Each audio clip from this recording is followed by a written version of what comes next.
Buenas noches a todos, que el Señor les bendiga.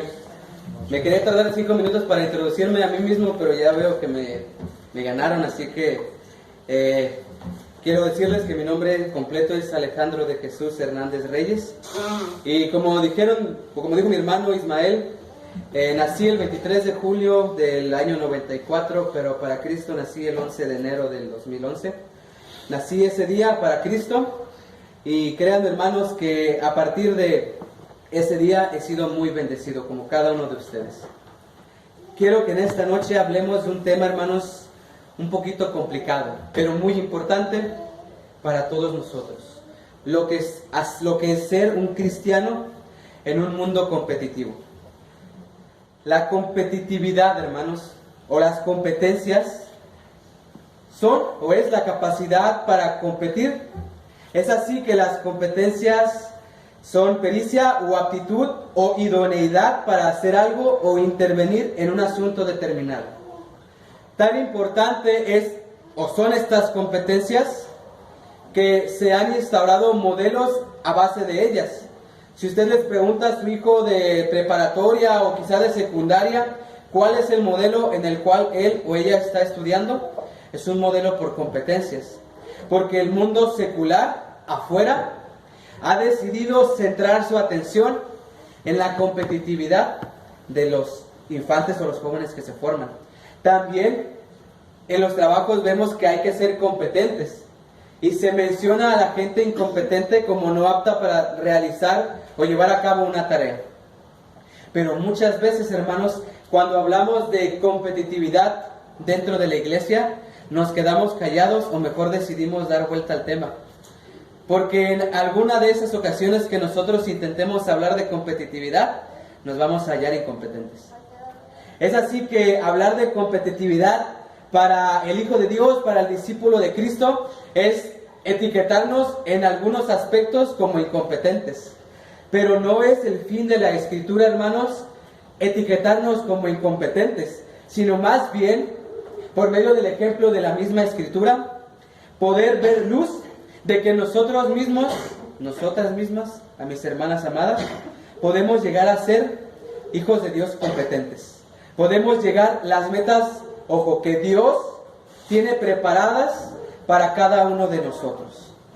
Mis hermanos han tenido a bien otorgarme la bendición de hablarles sobre este tema. Y vamos a hablar un poco, pero no tanto desde el aspecto secular, sino más bien del aspecto escritural. Nuestro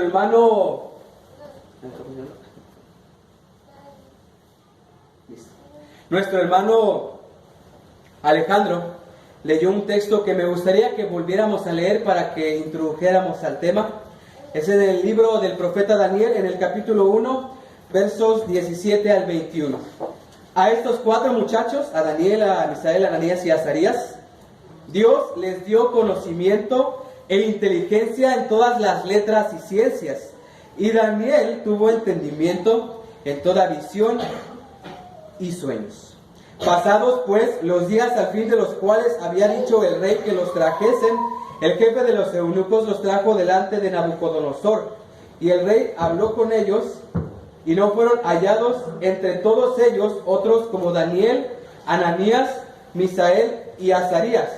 Así pues estuvieron delante del rey. En todo asunto de sabiduría e inteligencia que el rey les consultó, los halló 10 veces mejores que todos los magos y astrólogos que había en todo su reino. Y continuó Daniel hasta el año 1 del rey Ciro. Déjenme decirles algo, hermanos. Hablando sobre nuestras carreras, ya sea seculares o espirituales, una verdad es altamente clara. El conocimiento viene únicamente de Dios. Si ustedes creen que saben algo, es gracias a Dios. Si ustedes han logrado algo, para los que nos visitan también, es gracias a Dios. Si leemos incluso en Daniel 1, 3 al 4, capítulo 1, versos 3 al 4, vemos que estos jóvenes ya tenían inteligencia. Dice Daniel, capítulo 1, versos 3 al 4. Y dijo el rey a Aspenaz, jefe de sus eunucos, que trajeran de los hijos de Israel, del linaje real de los príncipes, muchachos en quienes no hubiese tacha alguna, de buen parecer, enseñados en toda sabiduría, sabios en ciencia y de buen entendimiento, e idóneos para estar en el palacio del rey, y que les enseñase las letras y la lengua de los caldeos. Cuando Daniel y sus compañeros son transportados a Babilonia, ellos no eran cualquier persona. Estos 4 jóvenes y las personas que fueron con él por el mandato de Nabucodonosor a Aspenaz, era de buscar jóvenes con inteligencia, jóvenes con sabiduría, de buen entendimiento e incluso de buen parecer. Les dijo: yo no quiero jóvenes cualquiera, yo no quiero muchachos cualquiera, yo quiero jóvenes con conocimiento, yo quiero jóvenes de buen entendimiento que comprendan, y además yo quiero jóvenes guapos, quiero jóvenes de buen parecer. Pero muchas veces vemos que ellos no eran nada antes de ir ante el rey, pero ellos sí eran algo. Estaban bien estudiados, conocían la ley, conocían los dichos de los sabios, y a través de la vida de estos jóvenes, Dios los estuvo preparando antes para llevar a cabo una gran misión en Babilonia. Estos jóvenes no eran jóvenes cualquiera, como cada uno de ustedes no son personas cualquiera. Antes de llegar los que ya han sido bautizados a formar parte del reino de Dios, cada uno de ustedes tenía su inteligencia, su conocimiento, tenía dones, tenía habilidades.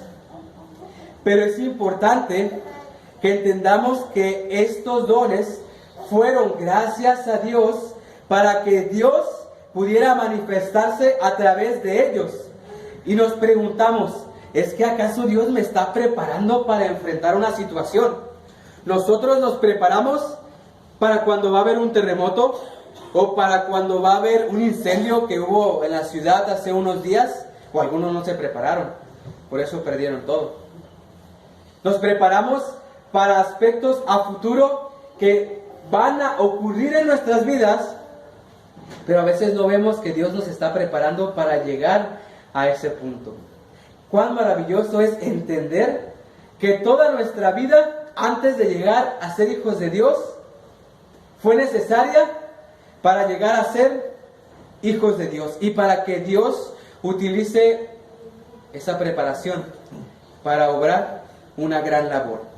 Y hermanos, hermanas, no hay labor más honesta, pura y sincera que la de ser un heraldo de Dios. No hay labor más sincera y más importante que ser mensajero de Dios. Los hermanos tuvieron a bien introducirme con mi carrera secular, pero créanme, hermanos, para mí mi carrera secular es importante. Fue gracias a Dios, gracias a mis padres, al poco esfuerzo que yo pude hacer, un poquito de esfuerzo. Pero es gracias a Dios que pude llegar a hacer algo, pero incluso si yo no fuera nada, doy gracias a Dios por eso. ¿Han leído ustedes cuando el apóstol Pablo que habla sobre todo lo que él ha aprendido, él ha llegado a tener y lo tiene como basura? ¿Sabían ustedes que cuando el apóstol Pablo habla en griego, porque escribió sus cartas en griego, usa una palabra muy interesante? Él usa la palabra skulbala. Y adivinen qué significa. Esta palabra, skulbala, significa estiércol o desecho de animal. Entonces, si ustedes leen la Biblia e imaginamos que está transliterado al sentido original que el apóstol le está dando, no está diciendo todo esto yo lo tengo por basura. El apóstol está diciendo todo eso lo tengo por estiércol, lo tengo por excremento, porque eso a mí ya no me importa. Es así que todo eso que nosotros somos, todo eso que nosotros podemos llegar a ser, es para llevar a cabo esa labor tan importante, el de ser mensajeros de Dios. Estos 4 jóvenes, con sus habilidades y dones, ya estaban listos para ser insignias de Dios Altísimo en un lugar desconocido. Ningún israelita o casi ningún israelita había pisado la tierra de Babilonia. Todos ellos iban a una tierra que no conocían, a hablar un idioma que no entendían, a estudiar libros que nunca habían leído. Pero es así que ellos estaban listos a través de todo esto que Dios les dio para poder llegar a ser mensajeros de Dios. Pero hay una razón por eso, hermanos. En nuestros tiempos hay muchos en la iglesia, dentro de la iglesia, no afuera, dentro de la iglesia, que reniegan de sus dones. Hermano, yo sé cantar, yo soy bueno para cantar, pero no me gustaría enseñar. Hermano, yo soy bueno para entablar una conversación amena con alguien, llegar y platicamos y pasamos un rato agradable platicando, pero no quiero evangelizar, hermano, no me gusta evangelizar, o no quiero evangelizar. Hermano, yo soy bueno para hablar, soy elocuente, sé usar la retórica bien, soy un buen presentador, pero no quiero predicar, hermano, no quiero hacerlo. No es que no puedan, no es que no podamos, es que no queremos. Aunque haya conocimiento, no hay disposición. Aunque haya habilidad, no está el deseo en nosotros. Ese es el primer punto. Debemos entender, además, en esta historia, con todo lo que nosotros tenemos y en nuestras historias, aunque con conocimiento, algunos pueden destacar. Si te das cuenta, en el versículo 17, al final del versículo, dice lo siguiente: y Daniel tuvo entendimiento y toda visión en sueños. La escritura habla de Daniel como alguien que tenía entendimiento, que podía tener conocimiento en visiones y sueños. Pero ¿qué hay de Ananías? ¿Qué hay de Azarías? ¿Qué hay de Misael? La escritura no dice nada. Ejemplos también hay muchos, de hombres que no sobresalen y de mujeres que no sobresalen. Nombres hay muchos. Si te menciono un nombre, por ejemplo, tú lo vas a identificar con algo. Si te menciono el nombre, no sé, Slim, lo puedes identificar con un nombre. Si te menciono el apellido Peña, lo vas a identificar con un nombre. Si te menciono a Aristóteles, lo vas a identificar incluso con una serie de ideas y de grandes conceptos. Pero en una realidad en la vida del cristiano es que no todos vamos a poder sobresalir. No todos vamos a poder ser los que todos ven. Y es algo que platicaba con mi hermano Máximo en la mañana. No es el fin del cristiano estar buscando la fama. No es el fin del cristiano estar buscando los reflectores. Por una razón. Acompáñame a Mateo capítulo 12, verso 15 al 21.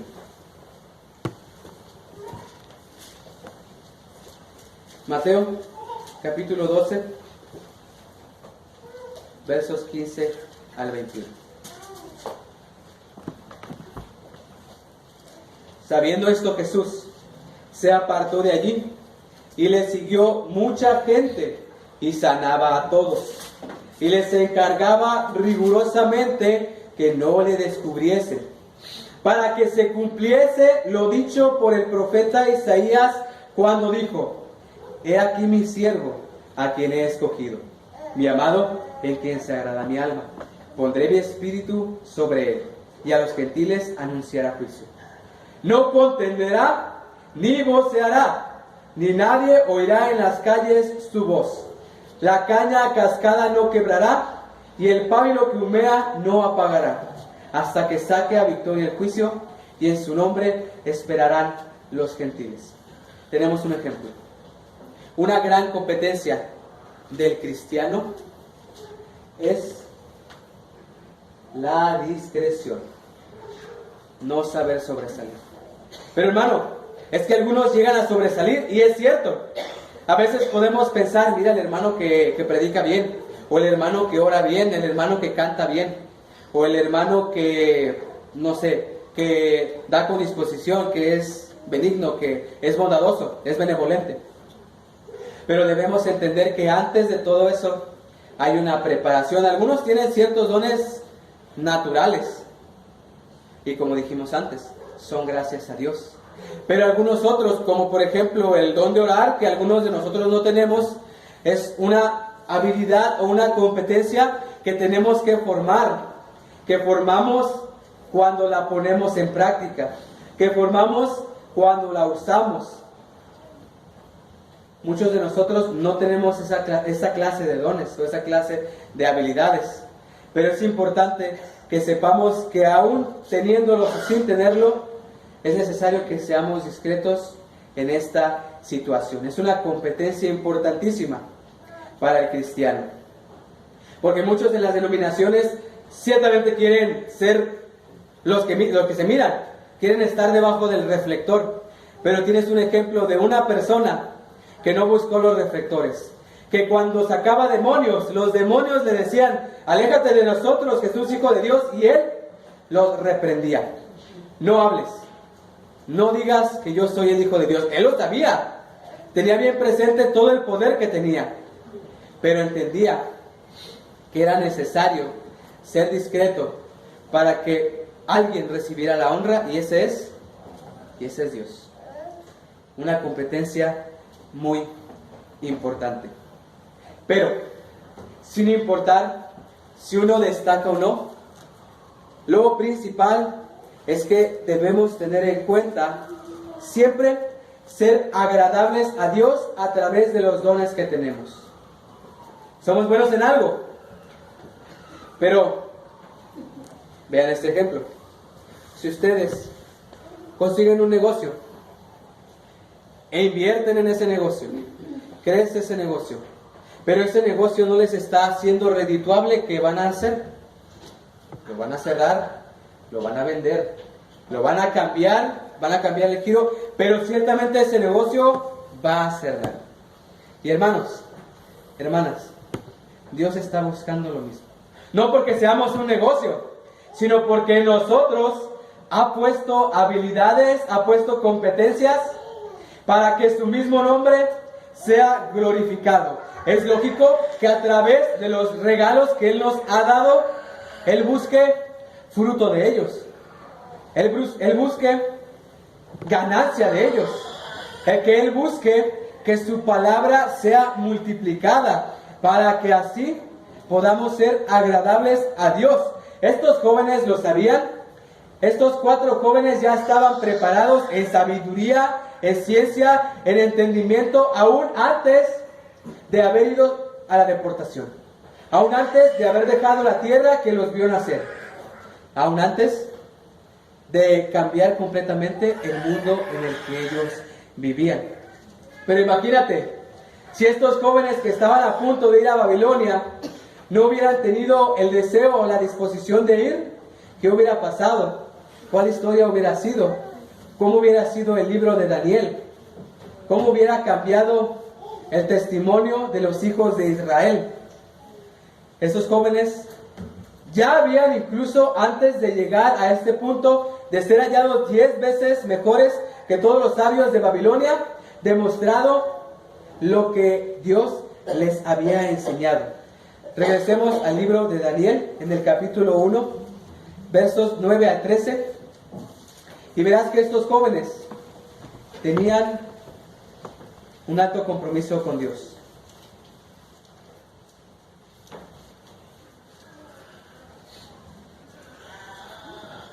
Daniel, capítulo 1, versos 9 al 13, dice lo siguiente: y puso Dios a Daniel en gracia y en buena voluntad con el jefe de los eunucos. Y dijo el jefe de los eunucos a Daniel: temo, mi señor el rey, que señaló vuestra comida y vuestra bebida, pues luego que él vea vuestros rostros más pálidos que los de los muchachos que son semejantes a vosotros, condenaréis para con el rey mi cabeza. Entonces dijo Daniel a Melsar, que estaba puesto por el jefe de los eunucos sobre Daniel, Ananías, Misael y Azarías: te ruego que hagas la prueba con tus siervos por 10 días, y nos den legumbres a comer y agua a beber. Compara luego nuestros rostros con los rostros de los muchachos que comen de la ración de la comida del rey, y haz después con tus siervos según veas. una competencia importantísima para el cristiano es tener disposición. Disposición para prestar a Dios el tiempo que tenemos para obrar en nosotros su voluntad. Disposición para que Dios use mi conocimiento para su obra. Disposición para que Dios use mi tiempo para su obra. Disposición para que Dios trabaje en mí para hacer su voluntad. Muchos no tienen disposición o no tenemos disposición.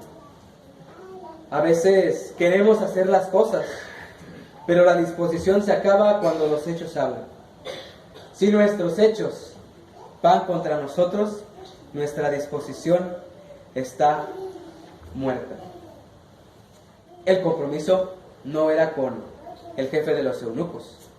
El compromiso de estos hombres no era con el rey de Babilonia.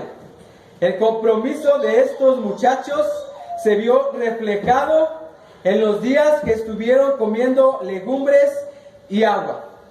Seguramente ellos podían comer de la ración del rey, podían engordar con toda la carne, con toda la comida que el rey de Babilonia estaba poniendo frente a ellos. Podían hacer como todos los demás jóvenes que fueron llevados a Babilonia para así hacer lo que al rey le apetecía. Su compromiso, hermanos, estaba con Dios de dos maneras. El conocimiento que Dios les había dado. Acompáñame al libro de los Proverbios en el capítulo 20 y en el verso 1. Algo que muchos ignoramos, Proverbios capítulo 20, verso 1, es que en ciertos puntos de la historia, o en casi todos los puntos de la historia del Antiguo Testamento, ya había conocimiento de la ley antigua, ya había interpretación y ya había personas que conocían la ley, los profetas y otro tipo de literatura judía. Y estos jóvenes tenían en mente y bien presente lo que era la ley de Dios. Imagínate la escena. Manos, se decían entre ellos, este rey nos ha traído para embrutecernos con su comida, para embriagarnos con su vino, pero conocemos la ley de Dios que dio a través de Moisés. Conocemos las palabras de los sabios que dicen, el vino es escarnecedor, la sidra alborotadora, y cualquiera que por ellos hierra no es sabio. Conocemos la ley, conocemos las escrituras. No tenemos que tener parte en esta equivocación.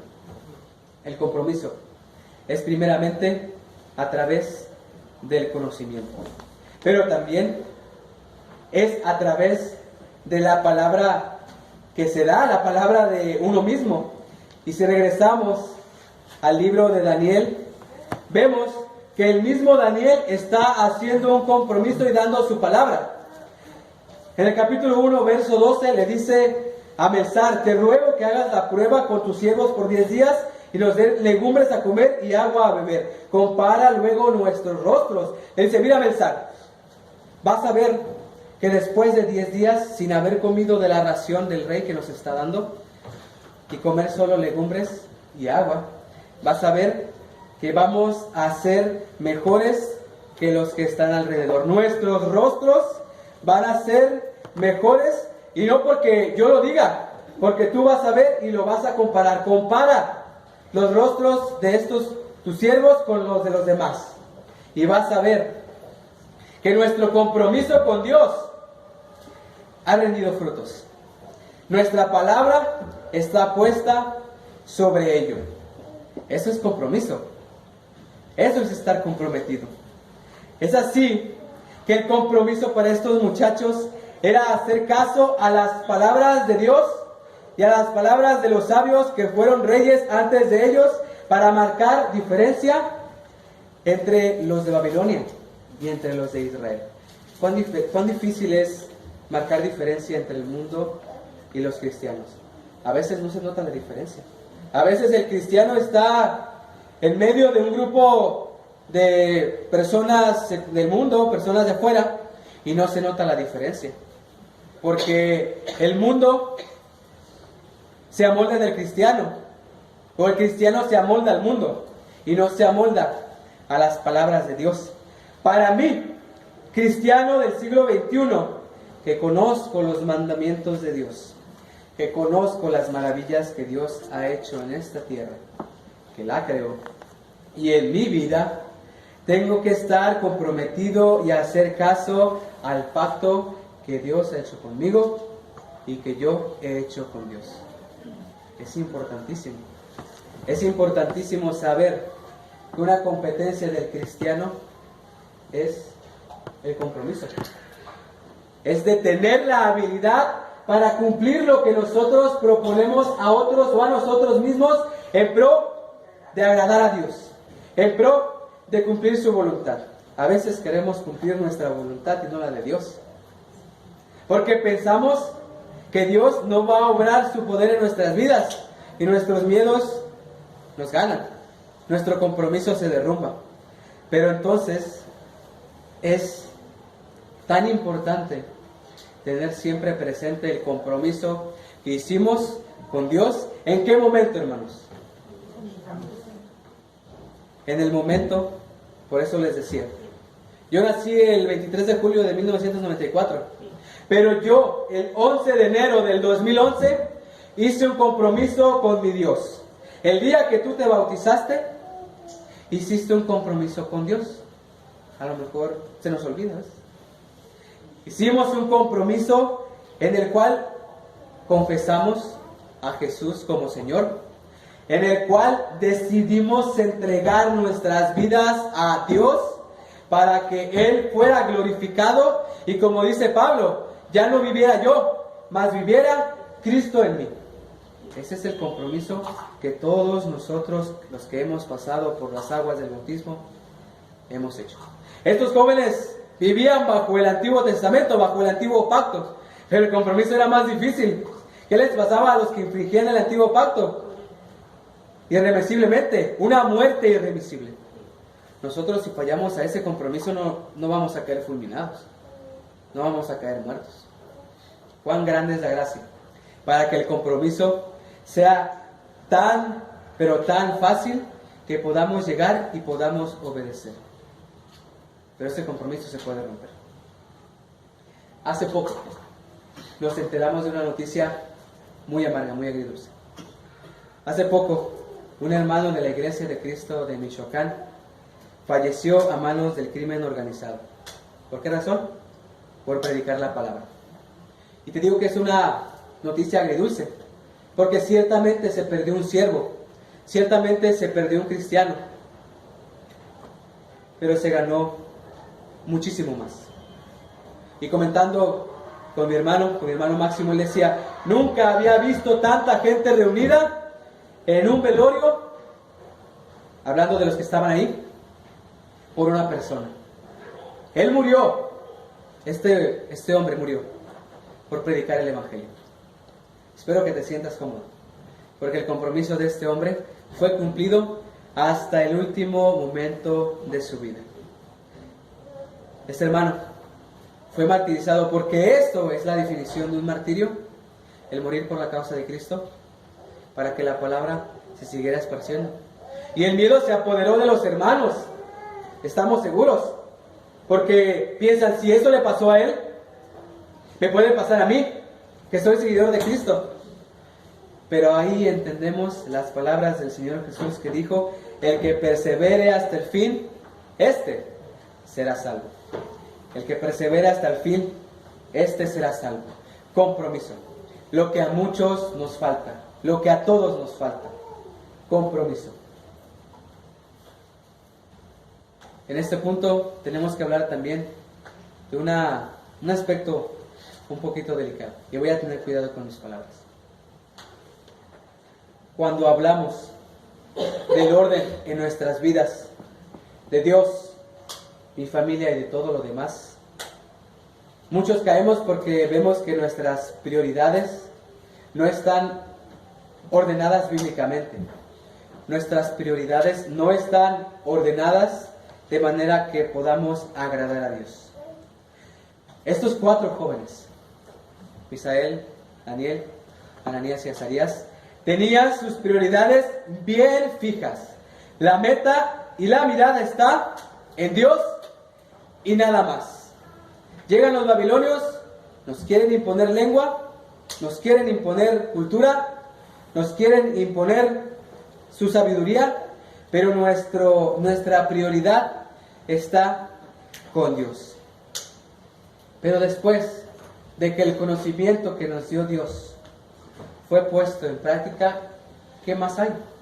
¿Qué más hay después del conocimiento que Dios nos otorga antes de poder llegar al conocimiento de la verdad? Aquí tengo que hablar sobre 2 aspectos muy importantes. El primero de ellos es el conocimiento. Muchos sabemos lo que es el conocimiento. Muchos sabemos que son capacidades cognitivas, racionales, de raciocinio, en ciertos aspectos. Pero cuando la Escritura habla de conocimiento, usa una palabra en hebreo que se dice madá. Este madá significa, como ya lo sabemos, saber o conocimiento académico, conocimiento teórico. Pero también significa en tu cama. Acompáñenme al libro de Eclesiastés, capítulo 10, verso 20.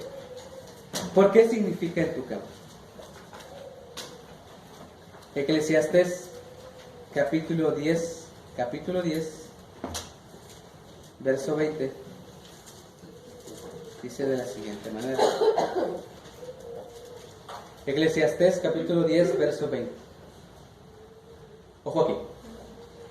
Ni aún en tu pensamiento digas mal del rey, ni en lo secreto de tu cámara digas mal del rico, porque las aves del cielo llevarán la voz y las que tienen alas harán saber la palabra. Ni aún en tu pensamiento. Podemos entender lo que nos dice el predicador, pero fíjense bien, esta es en la versión Reina Valera de 1960. La versión Reina Valera actualizada dice lo siguiente: ni aún en tu alcoba maldigas al rey, ni en tu dormitorio maldigas al rico, porque las aves del cielo llevarán la voz y las criaturas aladas declararán el asunto. Ni aún en tu alcoba, ni en tu pensamiento. ¿Por qué es esto? Porque ese madá, ese conocimiento, viene de un aspecto importante de la vida. ¿Cuál es el lugar donde meditamos las cosas? Algunos dicen que en el baño o en la regadera, pero ciertamente estamos por un tiempo limitado en esos lugares. ¿Cuál es la parte de la casa donde se llevan a cabo decisiones importantes e incluso discusiones importantes para los que ya están casados? Es en la alcoba, es en el cuarto. Y no me lo tomen a mal, hermanos. Es en la alcoba donde nuestros pensamientos, al final del día que Dios nos ha dado, son puestos en orden y son bien meditados para llegar a decisiones que pueden ser importantes para el día siguiente, para 2 días siguientes, una semana, un mes, un año, 5 años, y así lo pensamos. En la alcoba o en tu cuarto tú piensas, ¿qué vamos a comer mañana? En tu cuarto piensas, ¿cómo le voy a hacer con la colegiatura? En tu cuarto piensas, he faltado a la iglesia. En tu cuarto piensas, no he leído la Biblia, porque nadie más te ve. Por eso es que usamos pensamiento, porque los pensamientos de ustedes yo no los conozco y los pensamientos míos ustedes no los conocen. En la alcoba pasa lo mismo. Yo no puedo ir a la recámara de cada uno de ustedes y escuchar lo que ustedes hablan con ustedes mismos o con su pareja o con su familia. Somos lo que en verdad somos en nuestra recámara. El conocimiento que tenemos está en la privacidad de nuestro pensamiento, sí, pero también en la privacidad del lugar en el que habitamos. Eso es madá, eso es conocimiento, eso es saber donde nadie más lo va a saber. Eso es madá. Y estos jóvenes fueron proveídos con maná. Cada uno de ellos fue proveído con el conocimiento con el cual llegan a sus cuartos y pueden recapacitar si van a obedecer al rey o si van a obedecer la ley de Dios. Pero también estos jóvenes fueron proveídos con inteligencia. Y esta palabra del hebreo sakal no es una palabra que tú puedes leer y que puedes comprender. Porque esta palabra efectivamente significa mirar, significa prestar atención, lo que hacemos cuando estamos concentrados, cuando estamos pensando las cosas. Pero esta palabra va más allá del significado de entender las cosas o de prestar atención a las cosas. Significa un concepto de acción continua, el de ser prudente. Es así que el profeta Isaías, en el capítulo 41 y verso 20, dice de la siguiente manera: para que vean y conozcan, y adviertan y entiendan todos, que la mano de Jehová hace esto, y que el Santo de Israel lo creó. Para que vean y conozcan. No solamente van a ver, no solamente van a observar, van a conocer, van a aprender, lo van a vivir. Los profetas estuvieron profetizando a Israel: cuídense de seguir la ley, cuídense de no fornicar con las naciones paganas, cuídense de no adorar a otros ídolos.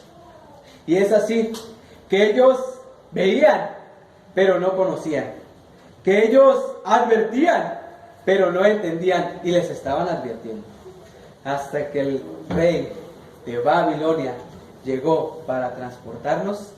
Es que ellos pudieron sacarlo, que ellos pudieron tener la inteligencia para saber si es cierto.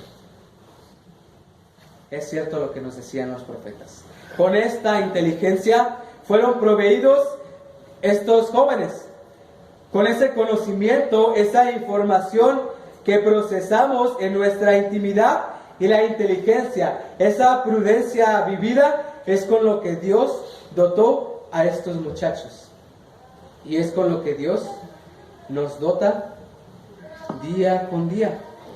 Dios, según su voluntad, asignó a estos muchachos hebreos para que pudieran obrar el propósito de Dios en Babilonia y ser dignos representantes del Dios de Israel. Ellos lo adquirieron gracias a Dios. Ellos lo obtuvieron gracias a Dios. Es así que para todos nosotros una competencia importante es el conocimiento. Las habilidades personales y profesionales, ojo, moldeadas por Dios. ¿De qué me sirve, decía Pablo, ser todo lo que soy si lo voy a tener por basura?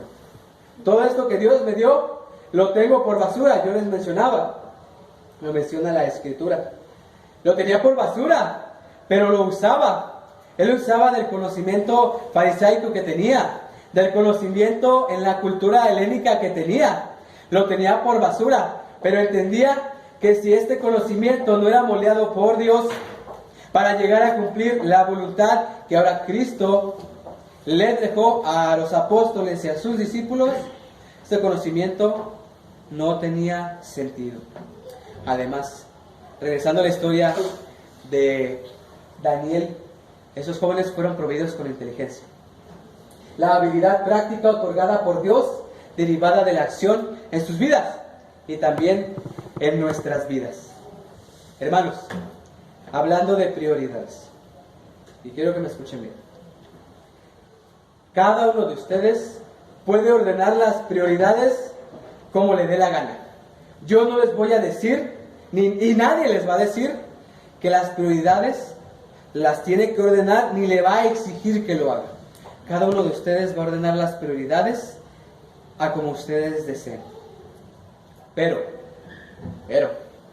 para obtener el resultado o un resultado que agrade a Dios, la prioridad debe ser Dios mismo. La prioridad debe ser buscar su rostro continuamente, dice el salmista. Somos humanos, cierto. Tenemos responsabilidades, Es cierto. Tenemos deudas que pagar. Es cierto. Pero yo les pregunto, y no me lo tomen a mal, ¿no tenemos acaso la inteligencia suficiente para poner a Dios en primer lugar y organizar nuestras prioridades? Si me responden que sí, ¿por qué no lo hemos hecho? Si no lo hemos hecho. Si me responden que no, pídanle a Dios. Lo recapitula Santiago. Si alguno cree que tiene falta de sabiduría, pídanle a Dios. ¿Somos inteligentes? Yo sé que sí. Pero la prioridad debe estar puesta arriba. Como no tenemos inteligencia para poder usar los dones que Dios nos ha dado en favor de Dios mismo, ¿no creen que Dios pueda llegar algún día, que Cristo va a regresar y nos vaya a decir, siervo malo y negligente? Nosotros queremos que cuando Cristo venga, seamos hallados agradables y nos digan, bien, buen siervo fiel, sobre poco has sido fiel, sobre mucho te pondré. Pero en ocasiones estas prioridades son ordenadas de tal manera que nosotros podemos obtener la respuesta contraria. Somos siervos malos y negligentes. Por eso es que la invitación no es a desanimarnos, es a entender que es altamente importante que toda nuestra vida esté dirigida hacia el Padre. Si nuestra familia no tiene puestas sus prioridades en Dios, va a haber problemas. Si nuestro trabajo, nuestra escuela no entienden que las cosas de Dios son primero, va a haber problemas. Incluso hay problemas si lo entienden, porque no lo entienden completamente.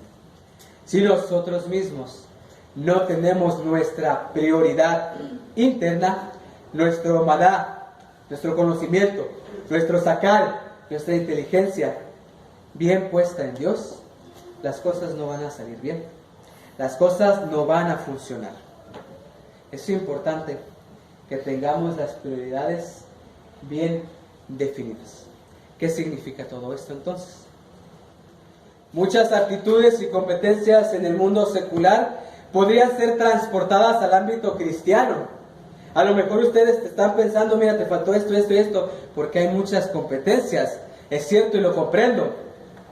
Sin embargo, si tuviéramos todas las aptitudes del mundo, todo el conocimiento secular, toda la inteligencia científica, biológica, química, como ustedes le quieran decir, pero nuestras actitudes, nuestras prioridades, nuestro conocimiento, nuestra inteligencia, nuestra discreción, no están guiadas hacia Dios, hacia proclamar su nombre, para ser ejemplo de un digno seguidor de Cristo, no significan nada.